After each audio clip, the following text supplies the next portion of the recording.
आमे आसी पहुंचीलु कंटाझरी मठ जोटा कि आम जाजपुर प्रसिद्ध। तो ये जो बाबा रुहति तो बाबा किसी कथा पचारिया बाबा ये सतरे कौन स्वर्ग को रास्ता जाइए लोक मैंने कहते तो आप किसी कहतु सत कि नाई ये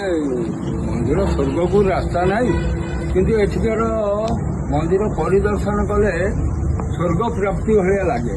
तेणुक ये मठ हूँ अनेक वर्षर 60 वर्षर मठ 1987 मसीह शून्य मंदिर स्थापित तापर परीक्षा दास आमर यज्ञ मंदिर स्थापित कर ये हूँ भीमबाबांकर स्टाच्यू सेपटे अच्छी जीवंत समाधि आस यज्ञ मंदिर बुझी दिला आस गुरु महिमा अलेख शरण प्रभु अलेख महिमा ये हूँ यज्ञ मंदिर परीक्षित बाबा देखीदेलु हाँ देखु ये है यज्ञ कुंड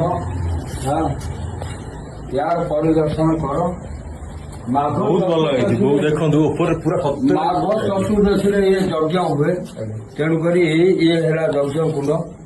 आसतु शून्य मंदिर देखा ए हूँ शून्य मंदिर भीम बाबा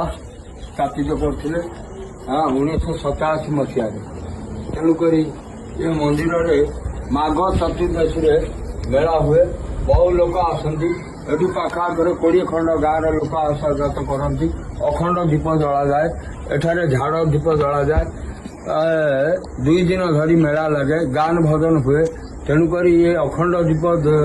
देखिले दर्शन कले रोग व्याधि दूर हो जाए जहाँ संतान प्राप्ति हवा कथा ताकू भी संतान प्राप्ति हुए जी जहाँ मानसिक पूरण हुए तेणुक वर्षे 2-3 थर मेला हुए ये यज्ञ